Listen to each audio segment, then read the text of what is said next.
Hello friends and fans, this is Osmo speaking. कई बरस गुजर गए तरस तरस के, लेकिन कोई किस्म की इंटरटेनमेंट नहीं आ रही थी। तब धांसू एंट्री मारी हमारे one and only tyre Shah ने। जी हाँ, आज रिव्यू करेंगे हम फरिश्ता गाने को। ये फरिश्ता गाना ऐसा गाना है जिसको सुन के असल फरिश्तों ने कहा कि यार देखो, अगर ऐसा चलता रहा तो हमारे मुंह से कुछ अनाप शराब निकल जाएगा और हमारी रेपुटेशन खराब हो जाएगी। गाने की शुरुआत में सितार जितनी बड़ी चाबी घुसती है गेट के ताले के अंदर और वहां से खुलता है परियों का इलाका, यानी कि परिस्तान, जिसमें से एक भटकता हुआ यूनिकॉर्न बाहर निकलता है और हवा में उड़ने लग जाता है और आके सीधा महल के सामने लैंडिंग मारता है। और प्रिंस बिस्किट वाले प्रिंस का इकलौता बेटा यानी कि नन्ना गुड्डू उस गेट से एग्जिट मारता है और आजू बाजू की सारी दासियां अदब में झुकने लग जाती हैं। ये झुकना बड़ी कमाल चीज है। कभी कभी रिश्ते को बचाने के लिए थोड़ा सा झुकना पड़ता ही है। गुड्डू यूनिकॉर्न से थोड़ा सा प्यार जताता है और बाद में उस पर बैठ के महल से उड़ने लग जाता है। प्रोडक्शन पे इतना खर्चा लगा दिया कि जन्नत से डायरेक्ट यूनिकॉर्न मंगा दिया। अबे भाई, सारे पैसे यहाँ लगा दिए तो टायर भाई अगले प्रोजेक्ट में क्या करोगे? किसी पैसे वाले पेशेंट को एक किडनी बेच दूंगा, बहुत पैसे आ जाएंगे। फिर एक आंख बेच दूंगा और पैसे आ जाएंगे। समंदर के ऊपर हवा की लहरों में लहराता हुआ गुड्डू चलता जाता है और अचानक माइक्रोसॉफ्ट पेंट वाले सॉफ्टवेयर से एक रेनबो बन जाती है और चल चल के सीधा गुड्डू मॉडल टाउन वाले पार्क में लैंडिंग करता है। गुड्डू को कभी हल्का मत देना, क्योंकि गुड्डू छोटा भीम से भी ज्यादा पावरफुल बच्चा है। एक तो वो हवा में उड़ सकता है, दूसरा वो अंडर वाटर सो सकता है और तीसरा भैंस की नाक में उंगलियां डालकर उसको उल्टा भी कर सकता है। गुड्डू पार्क में गुलाब का फूल तोड़ता है। भाई कैसा फरिश्ता है जो डिफॉरेस्टेशन प्रमोट कर रहा है। रोज को सूंघने के बाद गुड्डू आसमान की तरफ इशारा करता है और दुआ मांगता है, यानी कि गुड्डू एक नेक बच्चा है। और गुड्डू जैसे ही बच्चे होते हैं जो जुम्मे का बयान सुनने के बाद अपने फोन से बच्ची का नंबर डिलीट कर देते हैं, लेकिन 2 दिन के बाद फिर शैतान के वर्गलाने पे पछता रहे होते हैं। मुझे नहीं समझ आती कि आजकल के जमाने में ये इतने शरीफ बच्चे मिलते कहाँ हैं। अब के बच्चे तो स्कूल में टीचर के सामने ऑर्गेनिज्म को ऑर्गेज्म पढ़ के आपस में हंस रहे होते हैं। ये लॉकडाउन से पहले मैं अपने छोटे भाई को स्कूल से रिसीव करने गया। वहां पे मैंने देखा एक छोटा बच्चा खड़ा हुआ है, उसकी जिप खुली हुई है। मैंने उसको बोल दिया, बेटा आपकी जिप खुली हुई है। तो मुझे कहता है, तो आपके मुंह में पानी क्यों आ रहा है? अबे शाणे हो गए सारे बच्चे। ये 5 महीने पहले मैं अपने छोटे कजन से मिला। मैंने उसको बोला, बिल्कुल बाप पे गए हो? तो कहता है, और क्या, डायनासोर पे जाऊंगा। गुड्डू नेचर को एंजॉय करते करते नदी के साथ वॉक करता जाता है और एक खूबसूरत सा पूरा सीन दिखाया जाता है। ओ भाई, क्या वीएफएक्स पे काम किया गया। मैं पूछना चाहूंगा टायर भाई, आपने कोई वीएफएक्स का कोई बैचलर किया, कोई डिग्री की है? आपने क्या किया? क्या मैंने तो बीए किया है, बीए। अच्छा, बीए किया है, लेकिन फिर भी इतना कुछ आता है?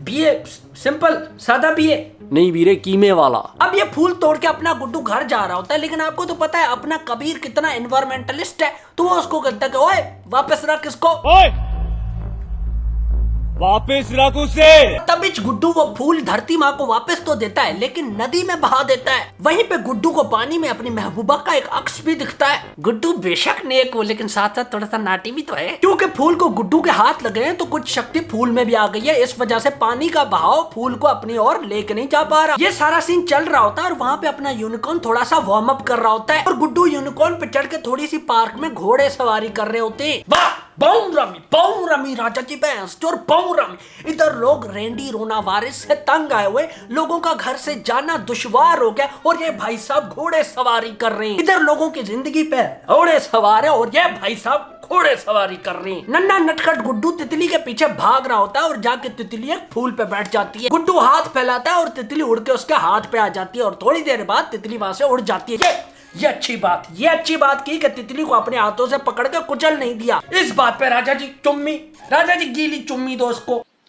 पूरे माहौल में सारी तितलियां ऐसे कोई सिंक्रोनाइज तरीके से उड़ रही होती है जैसे उन्होंने कोई मेहंदी डांस तैयार किया था। दिल के आकार के गुलाब के बगीचे के अंदर गुड्डू को फिर अपने महबूबा की तस्वीर दिखती है, यानी कि गुड्डू जो चीज देख रहा है उसको अपनी महबूबा की याद आ रही है। और आउट ऑफ नोवेयर समंदर से एक जलपरी निकल आती है जो गुड्डू को देख के बोलती है कि बेटा मुझे मछली जल की रानी वाला पोएम तो सुनाना। लेकिन जैसे ही गुड्डू जलपरी की हॉट फिगर देखता है, वो पोएम नहीं बल्कि एक और गाना गाने लग जाता है। मुझसे जलपरी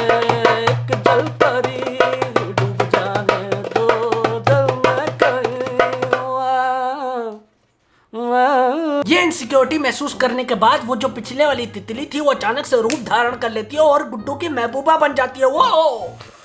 वो ये मैं नहीं देख सकता। मैं हार्पिक से अपनी आंखें धोने जा रहा हूँ, मैं आता हूँ। उसके बाद जब मोहब्बत वाली वॉक करने लग जाते हैं, यानी कि अ वॉक टू रिमेम्बर। क्योंकि भैया सोशल डिस्टेंसिंग के लिए कहा गया है, तो दोनों नदी के दूसरे किनारे पे चल रहे होते हैं। गुड्डू अपने दोस्त के घर के सामने यूनिकॉर्न के साथ बैठ के चिल मार रहा होता है और अचानक से फिर एक और रेनबो बन जाती है और मौसम अचानक से बदलने लग जाता है। नहीं, बारिश नहीं होने लगती, स्नोफॉल नहीं होता, बबल आने लग जाता। बबल अपने ये नोटी गुड्डू को बुबलों के साथ खेलने का कोई वखरा ही शौक है। लड़की जादू से अपने हाथों में फूल बना लेती है जो गुड्डू के हाथों में थमा देती है। गुड्डू वो फूल पकड़ के वापस महल आ जाता है और अपनी जादू वाली छड़ी से व्हाइट यूनिकॉर्न को पेशाबी येलो कर देता है। महबूबा उड़ती उड़ती वापस आ जाती है। गुड्डू दोबारा उसको फूल पकड़ाता। अबे फूल किसका है, किसको चाहिए, किसको नहीं चाहिए, कि क्या हो कह रहे। पीछे से पार्टी ऊपर चलते हैं और दोनों महल में जिगी जिगी करने चले जाते। तो भाई झूमो गाओ नचो झूमर पाओ सालो, क्योंकि अपने गुड्डू को अपनी फगुनिया मिल चुकी है। और रही बात यूनिकॉर्न की, तो मुझे नहीं लगता ये यूनिकॉर्न कोई परिस्तान से आया था। ये कोई शादी.com से किसी दलाल ने यूनिकॉर्न भेजा है ताकि इन दोनों की सेटिंग करा सके। जैसे यूनिकॉर्न का काम खत्म होता है वो वापस अपने परिस्तान चला जाता है। टायर भाई ये इतनी हैवी एंटरटेनमेंट काहे को दे रहे हो? आपको क्या लगता है ऐसी एंटरटेनमेंट देके आप हमारे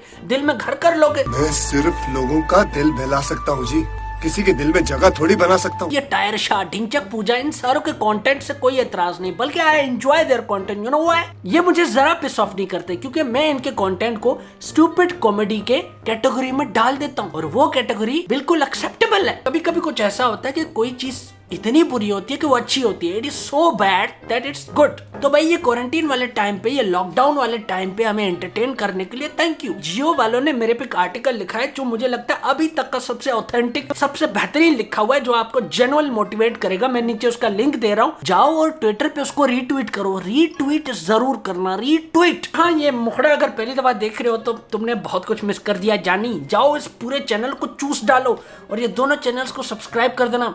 सब्सक्राइब सब्सक्राइब सब्सक्राइब।